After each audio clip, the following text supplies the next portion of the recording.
What's good, peace family?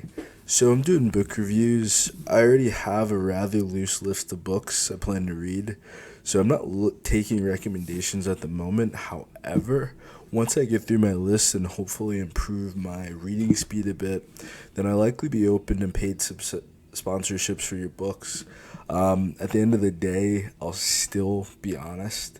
However, the better the side of this review shows, I'll always be constructive. I am an artist as well, so I wouldn't shred someone's work without at least offering you some means and some ways to put things back together for yourself and make your work better.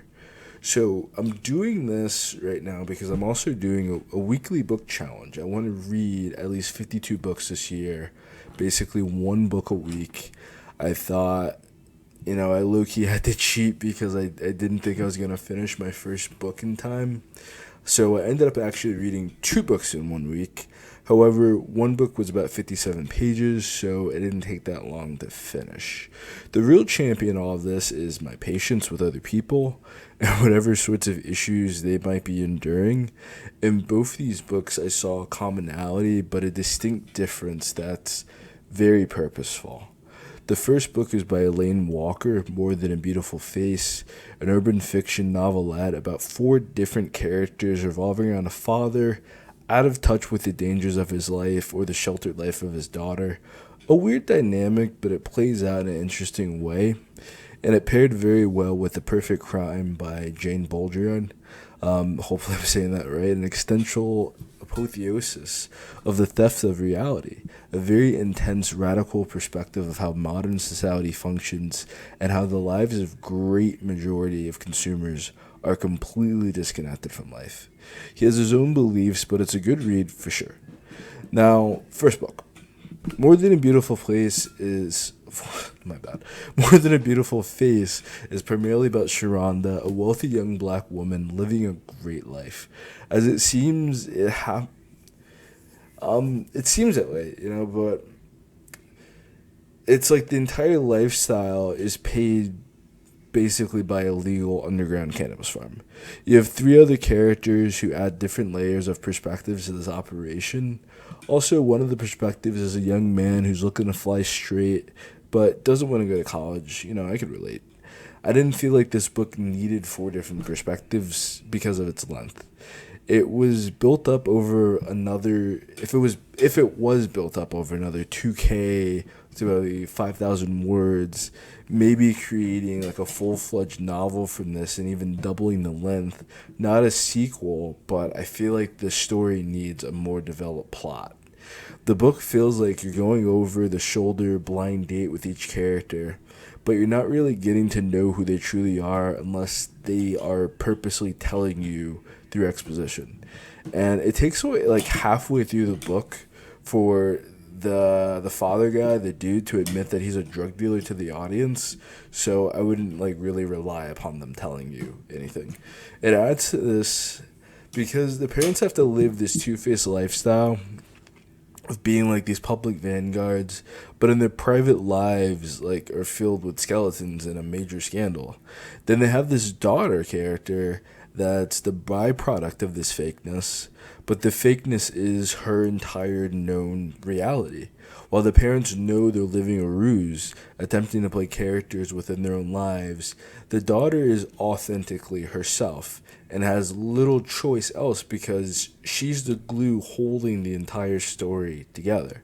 Microfictions are very popular and they allow you to keep contributing content to your fan base. I do something similar on Wattpad. I guess I'll link the description below if anyone wants to see some free stories. However, I write more short stories where this is like a short story, kind of a novelette. Like this needs to be a complete start, middle, finish product. And it doesn't feel like the story ever really gets started. And the end of the story feels like basically kind of the climax of it all. So why do I think this weakens the story? If I didn't say that already. And how would I recommend fixing this if this was my own work or for other authors or for newer authors? The plot just isn't too thick to need four different perspectives. We sadly, however, develop habits in our writing. we feel is our style, you know? And they're literally just literary devices. You have to use the proper tools for the situation you're in. Multiple multiple perspectives is great to cover long distances of a story. However, with something of this length, it would be better to have a great relationship going through just Sharonda's character, just Sharonda's coming of age, and a more important coming to awareness of her parents' reality. You know, a merging of the realities rather than having both realities kind of schismed apart. It's sort of overall accepted, but given the premise that the main characters are basically forced to accept something that they would otherwise have resisted or questioned or feel some mistrust over, finding out that the guy posing as the real life Santa Claus is actually a drug kingpin, you know? I say this because the young man Marcus seems like he wants to fly straight. Him being so accepting of marrying into a drug money family makes him not wanting to go to college seems like he's just trying to find an easy way out instead of him actually having any long-term perspective of a plan. It just kind of reinforces the idea of him having poor decision making and why his parents seem so upset about him not going to college. He initially wants to get into real estate, which is cool. However, the story doesn't really go far enough to talk about any consequences or what happens next, because I'm pretty sure if his parents find out about this, like, they would have a whole fucking cow about it. In this way, it kind of reminds me a bit more of a fairy tale, you know, that happily ever after and we cut it right there type bit. The way everything seems to fall into place so nicely, it just seems very folkloric. You know, there's always the Godfather trope or the trope of the man living a double life that endangers his family.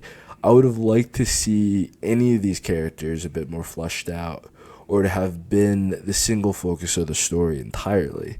The majority of the time is taking up buying a piece of land and an expensive car. One is a great decision, the asset of the land. The other is a liability and a very poor decision.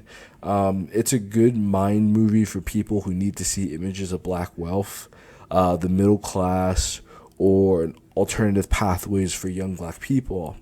And acknowledging you don't need to go to college. However, I wish there was some alternative issue, like, I don't know, God forbid a divorce. I don't think that's like the best thing in the world that comes to mind. Or a crime other than drugs, you know, like something a little bit more unique. So with that, I give this story about a 3.5 out of 5 because it doesn't utilize its length properly. It's stretching itself too thin, trying to tell too many short interwoven narratives and just too short of the amount of time. These are the few cases where more depth and a longer story would have probably made it a solid 4.5. For it to have been a full 5 out of 5, each character would have had needed to be fleshed out. These people had a very strange case of their ambition is their personality instead of being people. What does that mean? Okay, so Sharonda wants things. The father is hiding his life. The mother is putting up a front, and the assistant lady carefully lets the innocent Sharonda out of her bird cage to finally become aware of her own life. You know, this could have been easily and better accomplished through one person's perspective. They don't have distinct and vastly different lifestyles to need each person to have a different perspective. If the story was about the father getting caught, then great. That would have been a present good case for the perspective of rooting for the father while the looming inevitable of the law.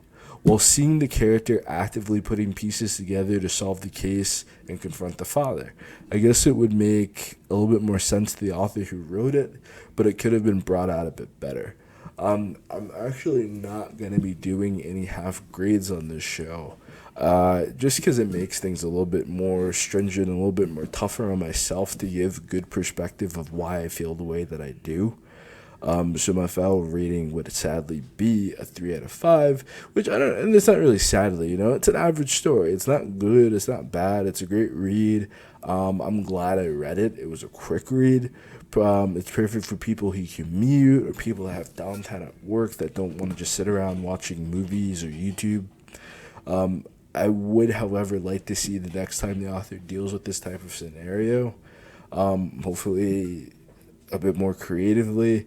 They take more time to outline and flesh out the characters, develop a more engaging course of actions because the story doesn't really have any stakes. The buying the car didn't really hit home. Maybe if it was time spent with her having to actually earn the car, it would have made more sense. You know, if the father presents this idea a lot earlier on that he's a drug dealer and the only way to have nice things in life is to earn them. However, since all this is earned with drug money, the idea of work ethic and patience and proper education just goes, it's the premise of it is that it just goes completely out the window because you're dealing with a work smart, not work hard mentality. I believe this is a good book to read because it fits nicely with Baudrillard's work. Second book. The Perfect Crime is not a crime novel, but it's a dissertation investigating the theft of reality. He uses each chapter to elucidate a different aspect in which the traces of the theft are left in our everyday life. We have become voyeurs of our reality. Where once value came from the individual's worth, while now an individual's net worth is literally based on their accumulation of things. We no longer express ourselves, we modify our entire body because our cries are ignored as babies to be ignored as toddlers, where all you can do to express yourself is to have surgery. Instead of taking issue with how things have become, the true crime is that the ability to speak out about the issue has been removed. We have protest, radio, newspaper, artists, but no one's allowed to solve the crime of reality. Instead, all these resources are used to accomplices basically to the theft. I relate this to the previous book because it seemed to idealize a theft. Sharonda's entire character being derived from liabilities, opulence, fast money, and the source of all that money is a crime that can be taken away at any moment is the perfect example of this theft of reality. The title, More Than a Pretty Face, implies a great amount of death. And there is, from a form of societal perspective, of a life revolving entirely around money, not morality, not anything beneficial to these characters, but just money. But considering the car loses 50% of value as soon as you take it off the lot, Sharonda is not living the life of the average person nor the average millionaire. While when most people think $1 million, they imagine, maybe an internet millionaire, that make some website or something. But usually the idea is that wealth's been secure, it's built with great financial acumen, and it's saved up over time. Even the greatest drug dealers of all time were arrested or got caught, or sadly worse, And even then, like, people that do become millionaires and billionaires off of drug money still have to present a great deal of financial acumen to maintain their empire and teaching their kids what's necessary to run that empire. There's no different. I don't know. I don't see that going on with Sharonda.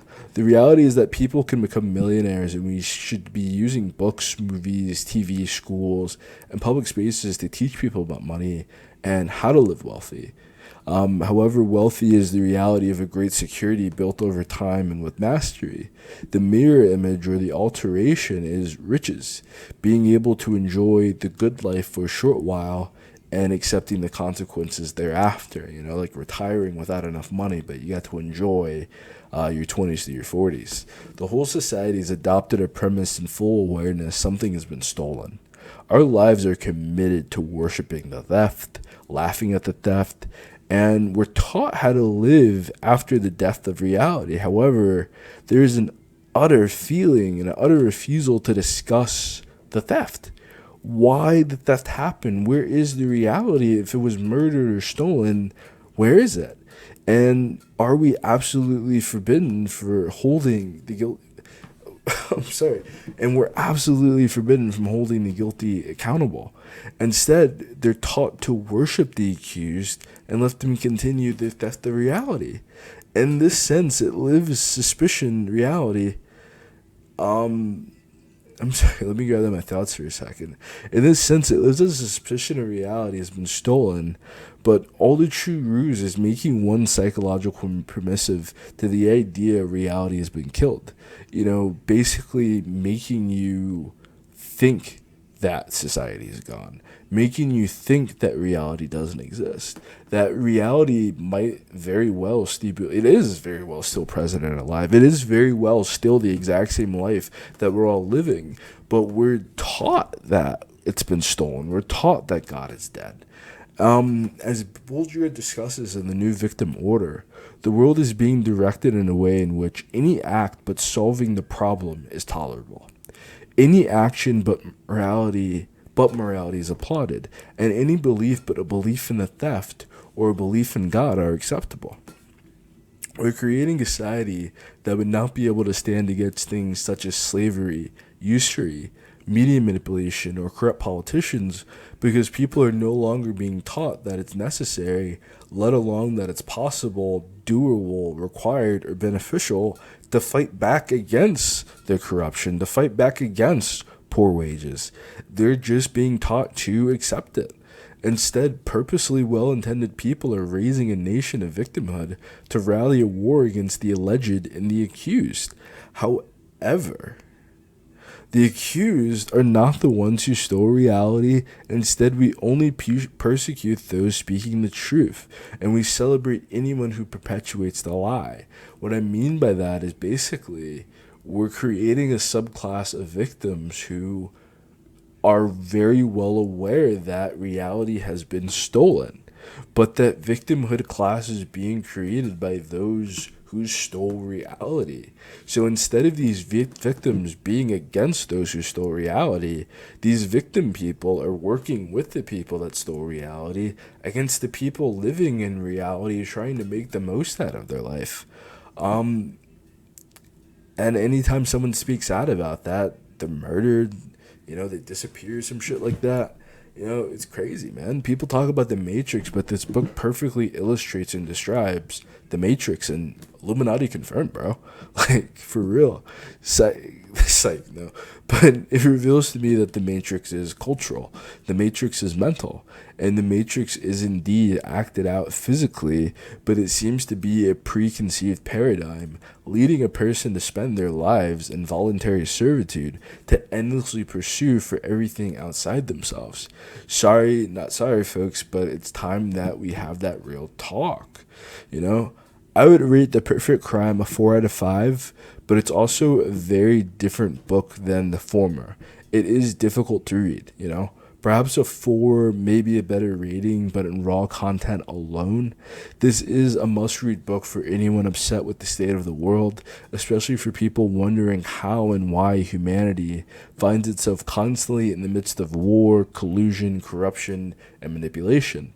It seems like every time we get rid of someone like Richard Nixon, or we finally get someone like Donald Trump, or someone like Ronald Reagan out of office, there's a Bill Clinton, there's a Barack Obama, there's a Kamala Harris, or Joe Biden, there's someone else there who's even more corrupt or even more manipulative, assuming that role. It's like we're never really getting rid of the manipulation. We're just getting rid of a puppet, basically. It puts forth that we're all a part of the crime of theft in reality. We encourage the theft. We seek outside forces and enemies to fear to blame the theft on instead of the people that are actually responsible. But we have stolen reality, and we have created a fantastical world where the liars, manipulators, the flexers, the sycophants, and the superficiality conquers over good people trying to raise their family. Seriously, for serious, Reading both books, I feel we honestly need to take a deep reflection into who we are as people and our culture. Is Western civilization honestly taking us to a utopia, while our media predicts an inevitable dystopia, fascist society led by war and white supremacy?